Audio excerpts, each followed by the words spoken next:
Hello friends, आप सभी का अपने HDS ट्यूटोरियल पर स्वागत है। तो देखिए 19 फरवरी 2024 को जैकपॉट क्लास 10th का हिंदी का एग्जाम है। आप सभी लोग अच्छी तरीके से तैयारी कीजिए। यहाँ पर मैं आप लोगों को वेरी इंपॉर्टेंट क्वेश्चन बताने वाला हूँ। यहाँ पर जितना भी क्वेश्चन बताऊंगा सभी काफ़ी ज़्यादा इंपॉर्टेंट है। अच्छी तरीके से सभी क्वेश्चन का आप लोग याद कर लीजिएगा। और इस तरीके से मैंने ऑलरेडी एक सेट अपलोड कर दिया, आपको नीचे डिस्क्रिप्शन पर लिंक मिल जाएगा। इसके बाद मैं और 2 सेट आप लोगों के लिए अपलोड करूंगा, टोटल 4 सेट हो जाएगा और मॉडल क्वेश्चन को मिलाकर 5 सेट हो जाएगा। पांचों सेट को अच्छी तरीके से आप लोग पढ़ लीजिएगा तो आपका अच्छा मार्क्स आ जाएगा। और मैंने 2009 से लेकर 2023 तक का जो भी रिपीटेड क्वेश्चन है उस पर भी वीडियो बना दिया है। कौन कौन सा क्वेश्चन रिपीट होता है उसका लिंक आपको नीचे डिस्क्रिप्शन पर मिल जाएगा। डिस्क्रिप्शन पर आपको model question, viral question, important question सबका लिंक मिल जाएगा। चेक करके सभी वीडियो को जरूर देख लीजिएगा। तो चलिए बिना देर के हम लोग क्वेश्चन की ओर बढ़ते हैं। देखिए आप लोगों से 30 MCQ और 50 नंबर का सब्जेक्टिव क्वेश्चन पूछा जाएगा। देखिए अपठित बोध, यहाँ पर एक गद्यांश दिया हुआ है, तो चलिए इसको पढ़ते हैं और नीचे कुछ क्वेश्चन रहेगा, इसका आंसर देना है। देखिए हिंदी में नंबर लाना काफ़ी आसान है। आप लोगों का लगभग 18 नंबर तो इस प्रकार से अनसीन पैसेज, गद्यांश, पद्यांश, इससे ही क्वेश्चन रहेगा। ठीक है, 18 नंबर का सिर्फ MCQ में 18 नंबर, फिर 2 नंबर ही बुक से क्वेश्चन पूछा जाएगा लास्ट का 29-30। उसके बाद सब्जेक्टिव में भी आपको गद्यांश पद्यांश दिया हुआ रहेगा। अच्छी तरीके से गद्यांश पद्यांश को पढ़िएगा, आपका अच्छा नंबर आएगा हिंदी में। देखिए निम्नलिखित गद्यांश को ध्यानपूर्वक पढ़कर पूछे गए प्रश्नों के लिए सही विकल्प का चयन करें। हमारा पर्यावरण हमारा रक्षा कवच है, यह हमें प्रकृति से विरासत में मिला है। यह हम सबका पालनकर्ता और जीवनधार है।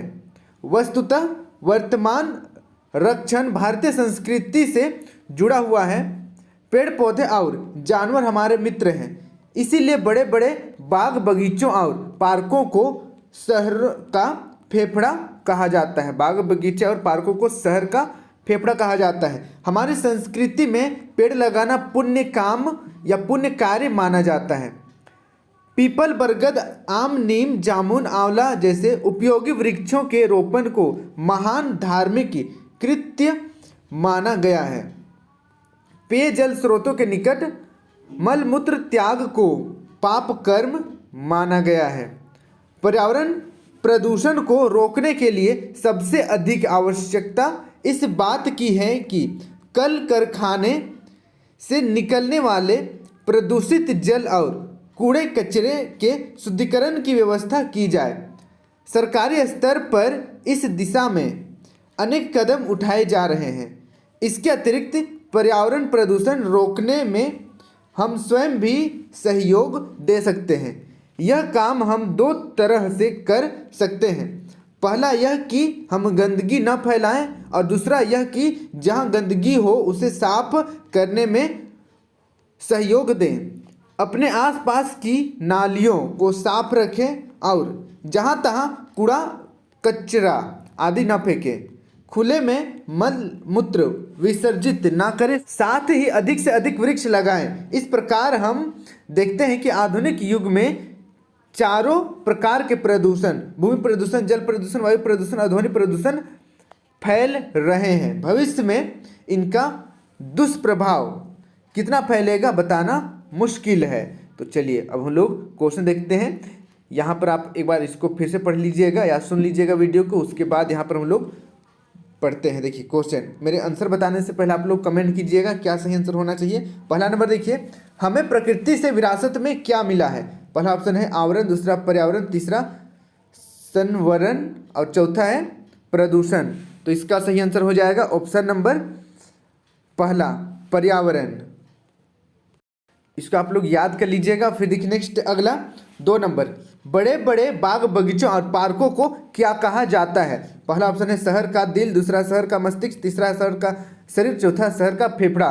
तो ये तो बहुत ही ईजी है, शहर का फेफड़ा कहा जाता है बाग बगीचों को और पार्कों को। इसको आप लोग याद कर लीजिएगा। अब बढ़ते हैं नेक्स्ट अगला तीसरा नंबर का क्वेश्चन है, हमारी संस्कृति में पेड़ लगाना कौन सा कार्य माना जाता है। पहला ऑप्शन है पुण्य कार्य, दूसरा पाप कार्य, तीसरा अशुभ कार्य, चौथा फालतू कार्य। तो इसका सही आंसर हो जाएगा ऑप्शन नंबर पहला, पुण्य कार्य। फिर देखिए नेक्स्ट 4 नंबर, पर्यावरण प्रदूषण को रोकने के लिए सबसे जरूरी है अधिक से अधिक वृक्ष लगाना, दूसरा अधिक से अधिक वृक्ष काटना, तीसरा वृक्षों को काटना और चौथा वृक्षों को बचाना। तो इसका सही आंसर हो जाएगा ऑप्शन नंबर पहला, अधिक से अधिक वृक्ष लगाना। इंपॉर्टेंट क्वेश्चन है, याद कर लीजिएगा। फिर देखिए नेक्स्ट अगला 5 नंबर, हमारा पर्यावरण हमारा कैसा कवच है। पहला ऑप्शन है रक्षा, दूसरा प्रतिरक्षा, तीसरा अभिरक्षा, चौथा रक्षात्मक। तो इसका सही आंसर हो जाएगा ऑप्शन नंबर पहला, हमारा पर्यावरण हमारा रक्षा कवच है। फिर देखिए नेक्स्ट अगला क्वेश्चन, निम्नलिखित पद्यांश को ध्यानपूर्वक पढ़कर पूछे गए प्रश्नों के लिए सही उत्तर का चयन करें। देखिए, हंस लो दो क्षण खुशी मिली गर, वरना जीवन भर क्रंदन है। किसका जीवन हंसी खुशी में इस दुनिया में रहकर बीता, सदा सर्वदा संघर्षों को इस दुनिया में किसने जीता। खिलता फूल मलान हो जाता, हंसता रोता चमन चमन है। कितने रोज चमकते तारे, कितने रह रह गिर जाते। हंसता शशि भी छिप जाता है, जब सावन घन घिर आते हैं। उगता ढलता रहता सूरज, जिसका साक्षी नील गगन है। आसमान को छूने वाली वे ऊंची ऊंची मीनारें हैं। मिट्टी में मिल जाती हैं वे, छिन जाते हैं सभी सहारे। दूर तलक धरती की गाथा, मौन मुखर कहता कनकन है। यदि तुमको मुस्कान मिली तो मुस्काओ सबके संग जाकर। यदि तुमको सामर्थ्य मिली तो थामो सबको हाथ बढ़ाकर। झांको अपने मन दर्पण में, प्रतिबिंबित सबका आनंद है। तो चलिए अब हम लोग क्वेश्चन पढ़ते हैं। काफ़ी लंबा यहाँ पर कविता दिया हुआ है, पद्यांश दिया हुआ है। देखिए 6 नंबर, हंस लो दो क्षण खुशी मिली, वरना जीवन भर क्या है। पहला ऑप्शन है चंदन, दूसरा क्रंदन, तीसरा वंदन, चौथा पलायन। तो इसका सही आंसर हो जाएगा ऑप्शन नंबर दूसरा क्रंदन। फिर देखिए नेक्स्ट अगला 7 नंबर, दूर तलक किसकी गाथा है। आकाश, सागर, झरना, धरती। तो इसका सही आंसर हो जाएगा ऑप्शन नंबर पहला आकाश। फिर देखिए नेक्स्ट अगला 8 नंबर, नील गगन का एक शब्द क्या होगा। पहला ऑप्शन है पीताम्बर, दूसरा नीलांबर, तीसरा दिगंबर, चौथा श्वेतांबर। तो इसका सही आंसर हो जाएगा ऑप्शन नंबर दूसरा नीलांबर। फिर देखिए नेक्स्ट अगला 9 नंबर, खिलता फूल क्या हो जाता है। पहला ऑप्शन है मलान, दूसरा अम्लान, तीसरा गलानी, चौथा इनमें से कोई नहीं। तो इसका सही आंसर हो जाएगा ऑप्शन नंबर पहला मलान। इंपॉर्टेंट क्वेश्चन है। फिर देखिए नेक्स्ट अगला 10 नंबर, जब सावन घन घिर जाते हैं तब कौन छिप जाता है। पहला ऑप्शन है राशि, दूसरा काशी, तीसरा शशि, चौथा हंसी। तो इसका सही आंसर हो जाएगा ऑप्शन नंबर तीसरा शशि। अब बढ़ते हैं नेक्स्ट अगला 11 नंबर की ओर। 11 नंबर देखिए व्याकरण से इंपॉर्टेंट क्वेश्चन है। निम्नलिखित प्रश्नों के सही विकल्प को चुने। देखिए 11 नंबर, इसमें से किस वाक्य में अकर्मक क्रिया है। मैंने कई बार आप लोगों से कहा है अकर्मक सकर्मक, अच्छे से पढ़ लीजिएगा, इंपॉर्टेंट है, परीक्षा में आएगा मतलब आएगा। अकर्मक और सकर्मक। देखिए पहला ऑप्शन है गीता गाना गाती है, दूसरा वह किताब पढ़ता है, तीसरा मोहन सो रहा है, चौथा लता चाय पी रही है। तो यहाँ पर देखिए अकर्मक, जिसका हम लोग अगर क्वेश्चन बनाएंगे क्या का, तो क्या का कोई जवाब नहीं मिलेगा, उसको अकर्मक बोलेंगे। जैसे देखिए गीता गाना गाती है, अगर क्वेश्चन बनाएंगे गीता क्या गाती है तो आंसर मिल रहा है गाना। वहीं पर देखिए वह किताब पढ़ता है, क्वेश्चन बनाएंगे वह क्या पढ़ता है तो आंसर मिल रहा है किताब। तो ये सभी सकर्मक है। फिर देखिए मोहन सो रहा है, अब क्वेश्चन बनाएंगे मोहन क्या सो रहा है तो कोई जवाब मिलेगा नहीं जवाब मिलेगा। तो इसीलिए अकर्मक है। ऑप्शन नंबर तीसरा बिल्कुल सही हो जाएगा। जिसका जवाब नहीं मिलेगा वो अकर्मक है, जिसका जवाब मिलेगा वो सकर्मक है। ठीक है।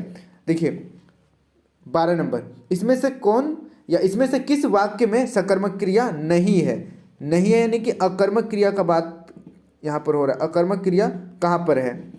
देखिए पहला ऑप्शन है मोहन देर तक सोता है, तो यहाँ पर मोहन क्या सोता है, कुछ भी जवाब नहीं मिलेगा। सोने का क्या जवाब मिलेगा, तो यहाँ पर जो है ये अकर्मक क्रिया है। और यहाँ पर पूछा है सकर्मक क्रिया नहीं है, यानी कि यही वाला आंसर सही हो जाएगा ऑप्शन नंबर पहला।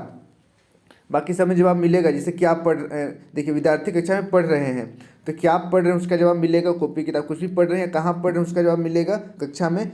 उसने, देखिए मैंने उसे किताब दी, तो क्या दी, तो किताब दी, मिल जाएगा जवाब। फिर देखिए रमा पत्र लिखती है, क्या लिखती है, तो पत्र लिखती है, जवाब मिल रहा है। लेकिन पहला देखिए सोहन देर तक सोता है, तो सोहन क्या सोता है, ऐसा तो कुछ क्वेश्चन ही नहीं बनता है इसका, तो इसलिए ऑप्शन नंबर पहला सही हो जाएगा। इतना मैंने समय दिया है आप लोगों को अकर्मक सकर्मक समझाने में, अच्छे से समझ लीजिए, एग्जाम में आना ही आना है। फिर देखिए नेक्स्ट अगला 13 नंबर, वृत्ति का एक अर्थ होता है, पहला पैसा, दूसरा क्या होगा, पहला ऑप्शन है व्यापार, दूसरा नौकरी, तीसरा रोजगार, चौथा स्वभाव। तो इसका सही आंसर हो जाएगा ऑप्शन नंबर चौथा स्वभाव। फिर देखिए नेक्स्ट अगला 14 नंबर, जिस समास में पहला पद अव्यय और प्रधान होता है वहाँ कौन सा समास होगा, पहला ऑप्शन है अव्ययी भाव समास, दूसरा तत्पुरुष समास, तीसरा कर्मधारय समास, चौथा द्वंद्व समास। तो इसका सही आंसर हो जाएगा ऑप्शन नंबर पहला अव्ययी भाव समास। फिर देखिए नेक्स्ट अगला 15 नंबर, नीलकंठ किस प्रकार का समास है, नीलकंठ किस प्रकार का समास है, बहुत ज़्यादा इंपॉर्टेंट क्वेश्चन है। समास जो आपका टॉपिक है, या आप चैप्टर बोल सकते हैं, या व्याकरण का एक पोर्शन, इससे क्वेश्चन रहेगा ही रहेगा, आप लोग अच्छे से पढ़ लीजिएगा समास को। पहला ऑप्शन है बहुव्रीहि, दूसरा द्वंद्व, तीसरा द्विगु, चौथा कर्मधारय। तो इसका सही आंसर हो जाएगा ऑप्शन नंबर पहला बहुव्रीहि, नीलकंठ बहुव्रीहि समास है। फिर देखिए नेक्स्ट अगला 16 नंबर, साधु ने आशीर्वाद दिया और गायब हो गया, कौन सा वाक्य है, पहला ऑप्शन है मिश्र वाक्य, दूसरा उपवाक्य, तीसरा आश्रित वाक्य, चौथा संयुक्त वाक्य। तो इसका सही आंसर हो जाएगा ऑप्शन नंबर चौथा संयुक्त वाक्य। फिर देखिए नेक्स्ट अगला 17 नंबर, जब बारिश होगी तब किसान हल चलाएंगे, रचना के आधार पर वाक्य का कौन सा भेद है, पहला ऑप्शन है सरल वाक्य, दूसरा संयुक्त वाक्य, तीसरा आश्रित वाक्य, चौथा मिश्र वाक्य। तो इसका सही आंसर हो जाएगा ऑप्शन नंबर चौथा मिश्र वाक्य। फिर देखिए नेक्स्ट अगला 18 नंबर, जिस वाक्य में कर्ता के काम को प्रधानता दी जाती है वहाँ कौन सा वाच्य होता है, पहला ऑप्शन है कर्तृवाच्य, दूसरा कर्मवाच्य, तीसरा भाववाच्य, चौथा इनमें से कोई नहीं। तो इसका सही आंसर हो जाएगा ऑप्शन नंबर पहला कर्तृवाच्य। इसको आप लोग याद कर लीजिएगा, इंपॉर्टेंट क्वेश्चन है, वाच्य से भी क्वेश्चन रहेगा, एक क्वेश्चन तो रहेगा ही। फिर देखिए नेक्स्ट अगला 19 नंबर, मीरा के द्वारा पुस्तक पढ़ी गई, कौन सा वाच्य है, पहला ऑप्शन है कर्तृवाच्य, दूसरा कर्मवाच्य, तीसरा भाववाच्य, चौथा इनमें से कोई नहीं। तो इसका सही आंसर हो जाएगा ऑप्शन नंबर दूसरा कर्म वाच्य। फिर देखिए नेक्स्ट 20 नंबर, 20 नंबर खाली स्थान के पास यहाँ पर देखिए विस्मयादि बोधक चिन्ह है, क्या छक्का मारा है, सही अव्यय पद को चुने। तो पहला ऑप्शन देखिए वाह, दूसरा आहा, तीसरा के बिना, चौथा इसलिए। तो इसका सही आंसर हो जाएगा ऑप्शन नंबर पहला वाह क्या छक्का मारा है, वाह क्या छक्का मारा है, ऑप्शन नंबर पहला सही हो जाएगा। अब बढ़ते हैं नेक्स्ट देखिए पाठ्य पुस्तक से। पाठ्य पुस्तक यहाँ पर देखिए निम्नलिखित पद्यांश को ध्यानपूर्वक पढ़कर पूछेगा प्रश्नों के सही उत्तर का चयन करें। तो हम लोग पढ़ते हैं, देखिए यश है या ना वैभव है, मान है ना सरमाया, जितना ही दौड़ा तू उतना ही भरमाया, प्रभुता का शरण बिंब केवल मृग तृष्णा है, हर चंद्रिका में छिपी एक रात कृष्णा है, जो है यथार्थ कठिन उसका तू कर पूजन, छाया मत छूना मन होगा दुख दूना। तो चलिए यहाँ पर हम लोग क्वेश्चन देखते हैं। देखिए 11 नंबर, कवि ने किसके पूजन की बात कही है, पहला ऑप्शन है जीवन के सुखद क्षणों की, दूसरा जीवन के कटु सच्चाई की, तीसरा मन के भ्रम की, चौथा अतीत के सुहावने क्षणों की। तो इसका सही आंसर हो जाएगा ऑप्शन नंबर दूसरा जीवन के कटु सच्चाई की। इसको आप लोग याद कर लीजिएगा, इंपॉर्टेंट क्वेश्चन है, कवि ने जीवन की कटु सच्चाई की पूजन की बात की है। अब बढ़ते हैं नेक्स्ट अगला 22 नंबर की ओर, हर चंद्रिका में छिपी एक रात कृष्णा है, पंक्ति का भाव क्या है। तो देखिए पहला ऑप्शन है सुख दुख के क्षण सदैव स्थिर रहते हैं, दूसरा सुख दुख जीवन के अभिन्न अंग है, तीसरा चांद की किरणों में आशा की किरण विद्यमान होती है, चौथा इनमें से सभी। तो इसका सही आंसर हो जाएगा ऑप्शन नंबर दूसरा सुख दुख जीवन के अभिन्न अंग हैं। इसको भी आप लोग याद कर लीजिएगा, इंपॉर्टेंट क्वेश्चन है। अब बढ़ते हैं नेक्स्ट अगला 23 नंबर की ओर। 23 नंबर का क्वेश्चन देखिए, कवि अपने जीवन में क्या पाने के लिए निरंतर दौड़ता रहता है, पहला ऑप्शन है लोकप्रियता, दूसरा मान प्रतिष्ठा, तीसरा अपार संपत्ति, चौथा इनमें सभी। तो इसका सही आंसर हो जाएगा ऑप्शन नंबर चौथा इनमें सभी। कवि अपने जीवन में लोकप्रियता, मान प्रतिष्ठा, अपार संपत्ति पाने के लिए निरंतर दौड़ता रहता है। अब बढ़ते हैं नेक्स्ट अगला 24 नंबर की ओर। कवि ने प्रभुत्ता की कामना को क्या माना है? पहला ऑप्शन है मृग तृष्णा, दूसरा कटु यथार्थ, तीसरा जीवन की सच्चाई, चौथा चंद्रिका। तो इसका सही आंसर हो जाएगा ऑप्शन नंबर दूसरा कटु यथार्थ। तो इसको आप लोग याद कर लीजिएगा। अब देखिए नेक्स्ट, अथवा में क्वेश्चन दिया हुआ है, दोनों में से किसी एक का ही आप लोगों को आंसर देना है, ठीक है। तो देखिए 21 नंबर से ही शुरू हो रहा है, 21 से 24 तक के लिए। देखिए फसल क्या है? और तो कुछ नहीं है, वह नदियों के पानी का जादू है, वह हाथों के स्पर्श की महिमा है, भूरी काली संदली मिट्टी का गुणधर्म है, रूपांतर है सूर्य की किरणों का, सिमटा हुआ संकोच है हवा के थिरकन का। तो देखिए 21 नंबर का क्वेश्चन, फसल किसका जादू है? फसल किसका जादू है? तो देखिए फसल नदियों के पानी का जादू है। तो यहाँ पर नदियों के पानी का जादू है, बिल्कुल सही आंसर हो जाएगा। फिर देखिए नेक्स्ट अगला 22 नंबर, फसल किसका रूपांतरण है? फसल किसका रूपांतरण है? फसल किसका रूपांतरण है? रूपांतरण है सूरज के किरणों का, सूरज के किरणों का, सूरज के किरणों का। ऑप्शन नंबर पहला सही हो जाएगा। फिर देखिए नेक्स्ट 23 नंबर, फसल किसका गुणधर्म है? फसल किसका गुणधर्म है? भूरी काली संदली मिट्टी का गुणधर्म है। तो यहाँ पर भूरी काली संदली मिट्टी, तो यहाँ पर मिट्टी का ऑप्शन नंबर पहला सही हो जाएगा। फिर देखिए नेक्स्ट अगला 24 नंबर, सिमटा हुआ संकोच है हवा की थिरकन का, वाक्य पंक्ति में अलंकार है। तो कौन सा अलंकार है? पहला ऑप्शन है अनुप्रास, दूसरा उपमा, तीसरा रूपक और चौथा यमक। तो इसका सही आंसर हो जाएगा ऑप्शन नंबर पहला अनुप्रास। तो इसका आप लोग याद कर लीजिएगा, इंपॉर्टेंट क्वेश्चन है। अब बढ़ते हैं नेक्स्ट अगला क्वेश्चन की ओर। निम्नांकित गद्यांश को ध्यानपूर्वक पढ़कर पूछे गए प्रश्नों के लिए सही विकल्प का चयन करें। तो देखिए उत्तर, हवलदार साहब को पान वाले द्वारा एक देशभक्त का इस तरह मजाक उड़ाया जाना अच्छा नहीं लगा। मुड़कर देखा तो अवाक रह गए, एक बेहद बूढ़ा मरियल सा लंगड़ा आदमी, सिर पर गांधी टोपी और आंखों पर काला चश्मा लगा, एक हाथ में एक छोटी सी संदूकची और दूसरे हाथ में एक बांस पर डटे बहुत से चश्मे लिए, अभी अभी एक गली से निकला था और अब एक बंद दुकान के सहारे अपना बांस टिका रहा था। तो इस बेचारे की दुकान भी नहीं फेरी लगाता है। हवलदार साहब चक्कर में पड़ गए, पूछना चाहते थे इसे कैप्टन क्यों कहते हैं, क्या यही इसका वास्तविक नाम है? लेकिन पान वाले ने साफ बता दिया था कि अब वह इस बारे में और बात करने को तैयार नहीं। ड्राइवर भी बेचैन हो रहा था, काम भी था। हवलदार साहब जीप में बैठकर चले गए। तो चलिए हम लोग क्वेश्चन देखते हैं। 25 नंबर का क्वेश्चन देखिए, हवलदार साहब को क्या अच्छा नहीं लगा? पहला ऑप्शन है पान वाले के द्वारा पान खाना, दूसरा कैप्टन के द्वारा चश्मा पहनना, तीसरा मूर्तिकार द्वारा चश्मा नहीं बनाया जाना, चौथा पान वाले के द्वारा एक देशभक्त की मजाक उड़ाया जाना। तो इसका सही आंसर हो जाएगा ऑप्शन नंबर चौथा, पान वाले के द्वारा एक देशभक्त की मजाक उड़ाया जाना। इसका आप लोग अच्छी तरीके से याद कर लीजिएगा।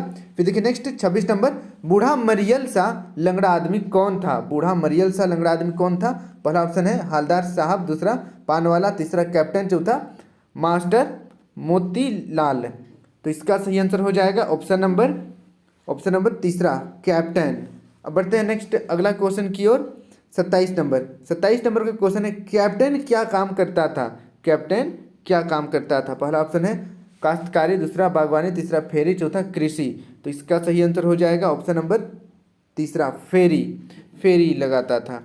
फिर देखिए नेक्स्ट अगला 28 नंबर, हवलदार साहब पान वाले से क्या जानना चाहते थे? पहला ऑप्शन है पान वाले के बारे में, दूसरा मोतीलाल मास्टर के बारे में, तीसरा कस्बे के बारे में, चौथा कैप्टन के बारे में। तो इसका सही आंसर हो जाएगा ऑप्शन नंबर चौथा कैप्टन के बारे में। तो यहाँ पर जितना भी क्वेश्चन है सभी को आप लोग अच्छी तरीके से याद कर लीजिएगा।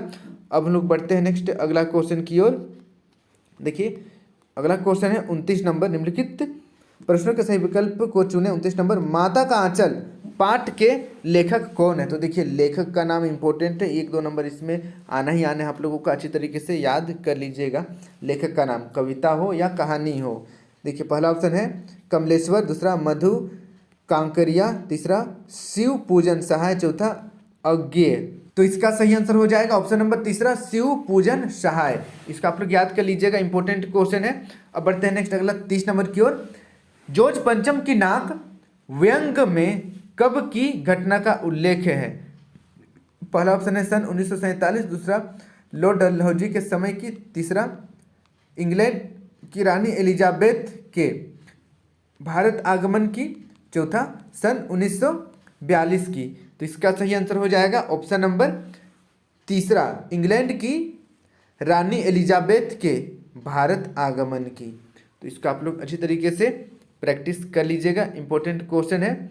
अब बढ़ते हैं नेक्स्ट अगला, देखिए सब्जेक्टिव क्वेश्चन, वर्णनात्मक क्वेश्चन, वर्णनात्मक क्वेश्चन। तो यहाँ पर देखिए 31 नंबर का क्वेश्चन है, चश्मे वाले को देखकर हालदार साहब चक्कर में क्यों पड़ गए थे? चश्मे वाले को देखकर हालदार साहब चक्कर में क्यों पड़ गए थे? तो इसका उत्तर देखिए, यहाँ पर उत्तर देखिए, चश्मे वाले को देखकर हालदार साहब चक्कर में पड़ गए थे। उन्होंने सोचा था कि चश्मे वाला अवश्य कोई पुराना फौजी होगा, वह लंबा तगड़ा देशभक्त जवान होगा, परंतु सामने मरियल सा बूढ़ा लंगड़ा देखकर वह हैरान हो गए। वह सोचने लगा कि उसका नाम कैप्टन क्यों रखा गया होगा। यह बात उसकी समझ से बिल्कुल परे थी। इसको आप लोग याद कर लीजिएगा, इंपॉर्टेंट क्वेश्चन है। फिर देखिए नेक्स्ट अगला 32 नंबर, फादर बुल्के को यज्ञ की पवित्र आग की तरह कहने का क्या आशय है? तो इसका उत्तर देखिए, यज्ञ की पवित्र आग की तरह कहने का आशय है, फादर कामिल बुल्के का जीवन बहुत पवित्र था। वे कभी काम क्रोध आदि वासनाओं के लिए नहीं जिए, वे मानव प्रेम और करुणा के लिए जिए। उनका जीवन तपस्या पूर्ण था। तो इसको आप लोग याद कर लीजिएगा, ये भी इंपॉर्टेंट क्वेश्चन है। देखिए नेक्स्ट 33 नंबर, 33 नंबर का क्वेश्चन है, भगत की पुत्रवधू उन्हें अकेले क्यों नहीं छोड़ना चाहती थी? तो इसका उत्तर देखिए, जब भगत के बेटे की आकस्मिक मृत्यु हो गई तब बाल गोविंद भगत ने अपनी पुत्रवधू को उसके भाई के साथ भिजवा दिया और उसकी दूसरी शादी करने का आदेश दिया, पर उनकी पुत्रवधू भगत को अकेले छोड़कर नहीं जाना चाहती थी। इसका कारण था कि उसके जाने के बाद उनके लिए बुढ़ापे में भोजन बनाने वाला कोई नहीं था। उनके बीमार पड़ने पर उन्हें चुल्लू भर पानी भी देने वाला कोई नहीं था। वह उन्हीं के चरणों में रखकर अपना वैधव्य काट देने को तैयार थी। तो इसको आप लोग याद कर लीजिएगा, इंपॉर्टेंट क्वेश्चन है। फिर देखिए नेक्स्ट अगला 34 नंबर, पाठ में आए किन प्रसंगों के आधार पर आप कह सकते हैं कि वे वास्तविक अर्थों में एक सच्चे इंसान थे? तो इसका उत्तर देखिए, बिस्मिल्लाह खां वास्तविक अर्थों में एक सच्चे इंसान थे। उन्होंने कभी धार्मिक कट्टरता तथा शुद्धता को बढ़ावा नहीं दिया। उन्होंने मुसलमान होते हुए भी कट्टरता को स्वीकार नहीं किया। वे हिंदू मुसलमान दोनों को समान दृष्टि से देखते थे। वे जिस श्रद्धा व आदर के साथ मंदिर में शहनाई बजाते थे, उसी आदर भावना के साथ मुहर्रम में नौहा बजाते थे। वे मिलीजुली संस्कृति के प्रतीक थे। उन्होंने खुदा से भी अपने लिए सुख समृद्धि की मांग नहीं की, वे तो सच्चे सुर की मांग करते थे। तो इसको आप लोग याद कर लीजिएगा। अब बढ़ते हैं नेक्स्ट अगला क्वेश्चन की ओर। 35 नंबर, गोपियों ने उद्धव से योग की शिक्षा कैसे लोगों को देने की बात कही है? तो इसका उत्तर देखिए, इंपॉर्टेंट क्वेश्चन है, याद कर लीजिएगा। गोपियों ने उद्धव को कहा है कि वे योग की शिक्षा ऐसे लोगों को दे जिनके मन स्थिर हैं, जिनके हृदय में कृष्णा के प्रति सच्चा प्रेम नहीं है, जिनके मन में भटकाव है, दुविधा है, भ्रम है और चक्कर है। तो इसको आप लोग याद कर लीजिएगा, इंपॉर्टेंट क्वेश्चन है। फिर देखिए नेक्स्ट अगला 36 नंबर, बच्चे की दंतुरित मुस्कान का कवि के मन पर क्या प्रभाव पड़ता है? तो बताना है कि बच्चे की दंतुरित मुस्कान का कवि के मन पर क्या प्रभाव पड़ता है। तो इसका उत्तर देखिए, बच्चे की दंतुरित मुस्कान का कवि के मन पर बड़ा गहरा प्रभाव पड़ता है। वह बच्चे का मुस्कुराता चेहरा देखकर पुलकित हो उठता है।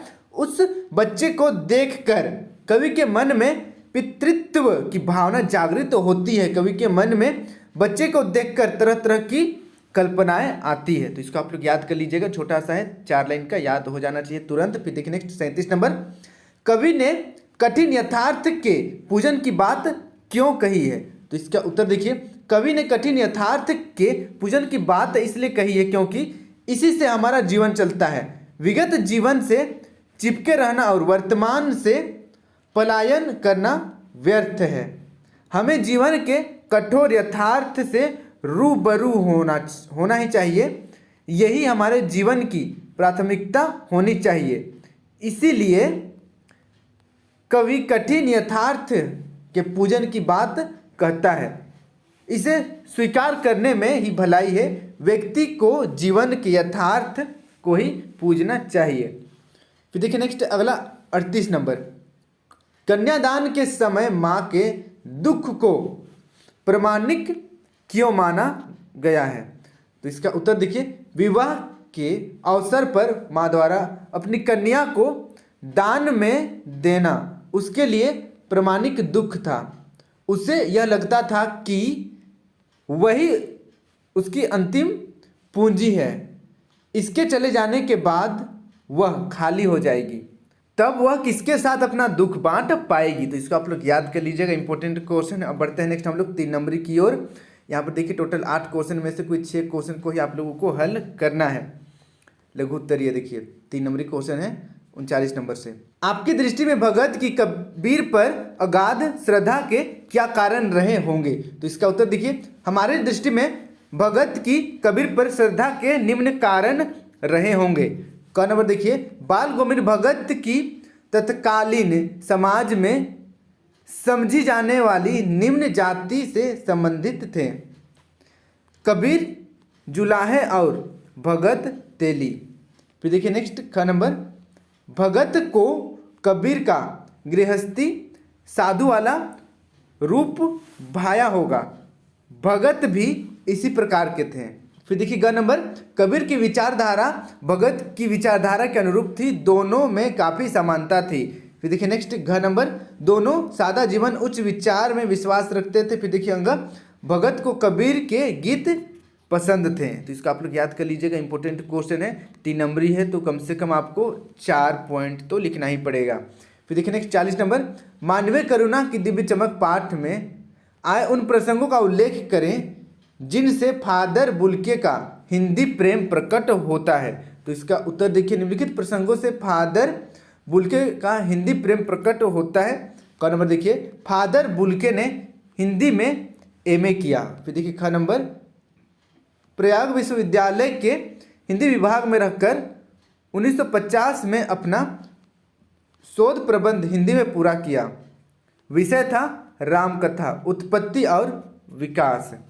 फिर देखिए ग नंबर, ब्लू बर्ड का हिंदी रूपांतरण नील पक्षी नाम से किया। फिर देखिए नेक्स्ट घ नंबर, अंग्रेजी हिंदी शब्दकोश तैयार किया। फिर देखिए अंग, बाइबल का हिंदी अनुवाद किया। 4 नंबर, हिंदी को राष्ट्रभाषा बनाने के लिए जोरदार पैरवी की। तो इसको आप लोग याद कर लीजिएगा, इंपॉर्टेंट क्वेश्चन है।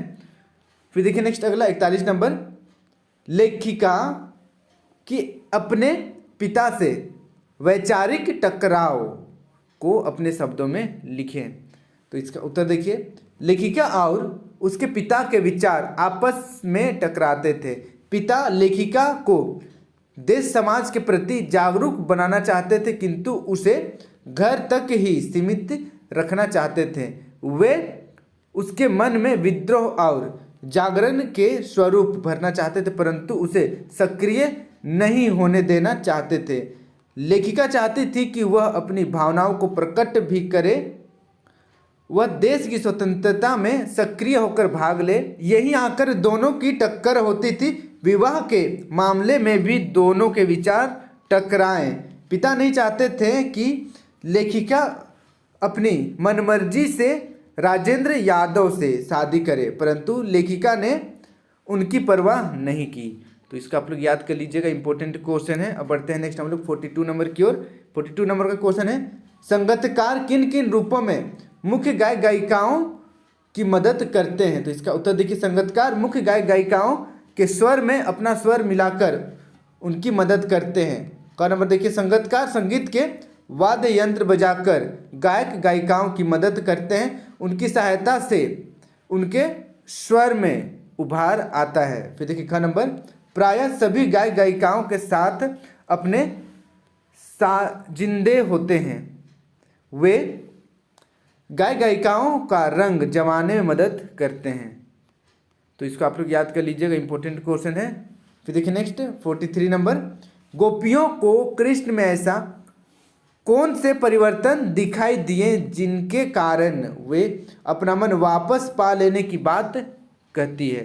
तो इसका उत्तर देखिए, गोपियों ने कृष्ण के स्वभाव में कई परिवर्तन देखे, जिससे क नंबर, अब कृष्ण भोले सरल न रहकर राजनीतिज्ञ बन गए हैं। ख नंबर, उन्होंने बहुत सारे ग्रंथ पढ़ लिए हैं और अधिक बुद्धिमान प्रतीत होने लगते हैं। फिर देखिए क नंबर, अब वे प्रेम के स्थान पर योग की बात करने लगे हैं। तो इसको आप लोग याद कर लीजिएगा। अगला पॉइंट है चौथा नंबर, घ नंबर, अब वे अनीति लगने लगे हैं। फिर देखिए अंगा, अब वे राजधर्म की उपेक्षा करने लगे हैं। तो इसका आप लोग याद कर लीजिएगा, इंपॉर्टेंट क्वेश्चन है। अब बढ़ते हैं नेक्स्ट 44 नंबर की ओर। 44 नंबर का क्वेश्चन है, फसल को हाथों के स्पर्श की गरिमा और महिमा कहकर कवि क्या व्यक्त करना चाहते हैं? तो इसका उत्तर देखिए, कवि ने फसल को हाथों के स्पर्श की गरिमा और महिमा कहा है। ऐसा कहकर कवि यह भाव व्यक्त करना चाहता है कि फसल के उपजाने में मनुष्य के परिश्रम का महत्वपूर्ण योगदान होता है। मनुष्य अपने हाथों से श्रम करके खेत जोतता है, बीज बोता है और सिंचाई करता है। फसल का फलना फूलना किसान के श्रम की गरिमा और महिमा का ही परिणाम है। फसल को जो गरिमा और महिमा प्राप्त होती है वह मनुष्य के हाथों किए गए श्रम के कारण ही संभव हो पाता है। या देखिए अगला एक क्वेश्चन है, और में दोनों में से एक को सोल्व करना है, या तो ऊपर वाला या फिर नीचे वाला। और में क्वेश्चन है, माँ ने अपनी कन्या को अपने चेहरे पर रीझने के लिए क्यों मना किया? तो इसका उत्तर देखिए, माँ ने अपनी कन्या को अपने अनुभव के आधार पर चेहरे पर रीझने के लिए इसलिए मना किया कि चेहरे पर रीझने वाली महिला पति की गुलाम बन जाती है। वह अपनी प्रशंसा सुनकर घर के सभी कष्टों को झेलने के लिए तैयार हो जाती है। इस प्रकार परिवार में उसका शोषण होने लगता है। तो इसको आप लोग याद कर लीजिएगा, इंपॉर्टेंट क्वेश्चन है। अब देखिए नेक्स्ट 45 नंबर का क्वेश्चन है, कभी श्वेत तो कभी रंगीन पताकाओं का फहराना किन अलग अलग अवसरों की ओर संकेत करता है? तो इसका उत्तर देखिए, लेखिका अपने ड्राइवर कम गाइड जितेन नार्गे के साथ युमथान की ओर जा रही थी। वहां पहाड़ी रास्तों पर एक जगह उन्होंने एक कतार में लगी सफ़ेद पताकाएं फहराती हुई देखी। वे श्वेत बौद्ध पताकाएं शांति और अहिंसा की प्रतीक थी। इन पर मंत्र लिखे हुए थे। श्वेत पताकाएं तब फहराई जाती है जब किसी बुद्धिस्ट की मृत्यु होती है। उनकी आत्मा की शांति के लिए शहर से दूर किसी पवित्र स्थान पर 108 श्वेत पताकाएं फहरा दी जाती है। रंगीन पताकाओं का फहराया जाना किसी नए कार्य की शुरुआत की ओर संकेत करता है। इन पताकाओं को उतारा नहीं जाता, वे अपने आप नष्ट हो जाती है। इसको आप लोग याद कर लीजिएगा, इंपॉर्टेंट क्वेश्चन है। अब बढ़ते हैं नेक्स्ट 46 नंबर की ओर। 46 नंबर का क्वेश्चन है, बिस्मिल्लाह खां कला के अनन्य उपासक थे, तर्क सहित उत्तर दें। तो इसका उत्तर देखिए, बिस्मिल्लाह खां कला के अनन्य उपासक थे। उन्होंने 80 वर्षों तक लगातार शहनाई बजाई। उनसे बढ़कर शहनाई बजाने वाला भारत वर्ष में अन्य कोई नहीं हुआ। फिर भी वे अंत तक खुदा से सच्चे सुर की मांग करते रहे। उन्हें अंत तक लगा रहा कि शायद अब भी खुदा उन्हें कोई सच्चा सुर देगा जिसे पाकर वे श्रोताओं कि आंखों में आंसू ला देंगे। उन्होंने अपने को कभी पूर्ण नहीं माना। वे अपने पर झलाते भी थे कि क्यों उन्हें अब तक शहनाई को सही ढंग से बजाना नहीं आया। इससे पता चलता है कि वे सच्चे कला उपासक थे। वे 2-4 राग गाकर उस्ताद नहीं हो गए। उन्होंने जीवन भर अभ्यास साधना जारी रखी। इसको आप लोग याद कर लीजिएगा, इंपॉर्टेंट क्वेश्चन है। अब हम लोग बढ़ते हैं दीर्घ उत्तरीय प्रश्न की ओर। दीर्घ उत्तरीय प्रश्न देखिए 47 नंबर इंपॉर्टेंट क्वेश्चन है, याद कर लीजिएगा, बहुत ही ज़्यादा इंपॉर्टेंट है। देखिए, अपने क्षेत्र में पेड़ पौधों की अनगिनत कटाई को रोकने के लिए जिलाधिकारी को पत्र लिखें। अंधाधुंध कटाई को रोकने के लिए जिलाधिकारी को पत्र लिखना है। देखिए, सेवा में जिलाधिकारी, झारखंड वन संस्थान रांची, दिनांक 20/1/2024। विषय देखिए, पेड़ पौधों की कटाई रोकने के संदर्भ में महाशय, या यहाँ पर आप महोदय भी लिख सकते हैं, महाशय भी लिख सकते हैं, कोई दिक्कत नहीं है। देखिए, मैं रांची का निवासी हूँ। मेरे क्षेत्र में इन दिनों वन्य पेड़ पौधों की निर्मम कटाई हो रही है। इस तरफ किसी अन्य पदाधिकारियों का भी ध्यान नहीं जा रहा है। देश का नागरिक होने के नाते मेरा यह कर्तव्य बनता है कि मैं आपका ध्यान इस तरफ आकृष्ट करूं। हालांकि इस क्षेत्र में अन्य पेड़ पौधों की कटाई पर प्रतिबंध है, परंतु यह दुख का विषय है कि पेड़ पौधों की कटाई किसी भी प्रकार रुक नहीं पा रही है। मैं आशा करता हूं कि आप मेरी उपयुक्त शिकायत पर ध्यान देंगे और वन विभाग के भ्रष्ट पदाधिकारियों, कर्मचारियों एवं बाहुबली पहुंच वाले रंगदारों के विरुद्ध कठोर कार्रवाई करेंगे, ताकि अन्य पेड़ पौधों की अवैध कटाई रोकी जा सके और इस सुंदर पृथ्वी का स्वास्थ्य सुरक्षित कर सके। आपके शीघ्र कार्रवाई की अपेक्षा के साथ आपका अभिषेक कुमार, रांची। तो इसको आप लोग याद कर लीजिएगा, इंपॉर्टेंट क्वेश्चन है। अब देखिए नेक्स्ट 48 नंबर, ये क्वेश्चन भी इंपॉर्टेंट है, एक औपचारिक एक अनौपचारिक। अच्छी तरीके से आप लोग प्रैक्टिस कर लीजिएगा, वेरी वेरी इंपॉर्टेंट क्वेश्चन है। देखिए, अपने भाई के विवाह में शामिल होने के लिए मित्र को पत्र लिखें। तो इसका उत्तर देखिए, रातू, रांची, दिनांक 25 फरवरी 2024। प्रिय मित्र विक्की, तुम्हें यह सूचना देते हुए अत्यंत हर्ष हो रहा है कि मेरे भाई का विवाह 7 जून 2024 को होना निश्चित हुआ है। बारात ध्रुवा से रातू रोड, रांची जाएगी। तुम 6 जून तक अवश्य यहाँ पहुँच जाना। उन दिनों विद्यालय में भी अवकाश रहेगा, अतः तुम्हें माता पिता से अनुमति लेने में भी असुविधा नहीं होगी। अपने आगमन की तिथि के विषय में पत्र द्वारा सूचना अवश्य देना। चाचा जी और चाची जी को सादर चरण स्पर्श तथा अंशु को स्नेह। तुम्हारा अभिन्न मित्र संजय। तो इसको आप लोग याद कर लीजिएगा, इंपॉर्टेंट क्वेश्चन है, छोटा सा है, लगभग 6 लाइन का ही है, बहुत ज़्यादा इंपॉर्टेंट क्वेश्चन है। अब देखिए नेक्स्ट 49 नंबर, शिक्षा के प्रति जागरूकता फैलाने के उद्देश्य से लगभग 50 शब्दों में एक विज्ञापन तैयार करें। तो ये भी इंपॉर्टेंट है, विज्ञापन आएगा ही, अच्छी तरीके से आप लोग पढ़ लीजिएगा। देखिए, विज्ञापन लिखना है शिक्षा के प्रति जागरूकता फैलाने के लिए। देखिए, चलो पढ़ाएं, कुछ कर दिखाएं। शिक्षा ही विकास की नींव है, पढ़िए और पढ़ाइए। अपने बच्चे बच्चियों को स्कूल भेजें, सबका है ये अधिकार। पूरी शिक्षा पूरा प्यार। शिक्षा अच्छा नागरिक बनाती है और अच्छे नागरिकों से बनता है उत्तम देश। तो इसको आप लोग 1-2 बार लिखकर प्रैक्टिस कर लीजिएगा, इंपॉर्टेंट क्वेश्चन है। अब बढ़ते हैं नेक्स्ट अगला क्वेश्चन की ओर। देखिए, निम्नलिखित प्रश्नों में से किन्हीं एक प्रश्न का उत्तर लगभग 100 शब्दों में देना है। देखिए 50 नंबर का क्वेश्चन, भोलानाथ और उसके साथियों के खेल और खेलने की सामग्री आपके खेल और खेलने की सामग्री से किस प्रकार भिन्न है। तो इसका उत्तर देखिए, आज जमाना बदल चुका है। आज माता पिता अपने बच्चों का पूरा ध्यान रखते हैं। वे उसे गली मोहल्ले में बेफिक्र खेलने घूमने की अनुमति नहीं देते हैं, जिससे निठारी जैसे कांड होने लगे हैं। तब से बच्चे भी डरे डरे रहने लगे हैं। अब न तो हुल्लड़बाजी, शरारतें और तुकबंदियाँ हो रही है, ना ही नंग धड़ंग घूमते रहने की आज़ादी। अब तो बच्चे प्लास्टिक और इलेक्ट्रॉनिक के महंगे खिलौने से खेलते हैं।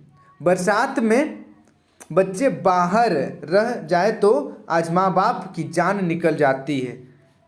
आज ना कुएं रहे न रहट, न खेती का शौक, इसलिए आज का युग पहले की तुलना में आधुनिक, बनावटी और रसहीन हो गया है।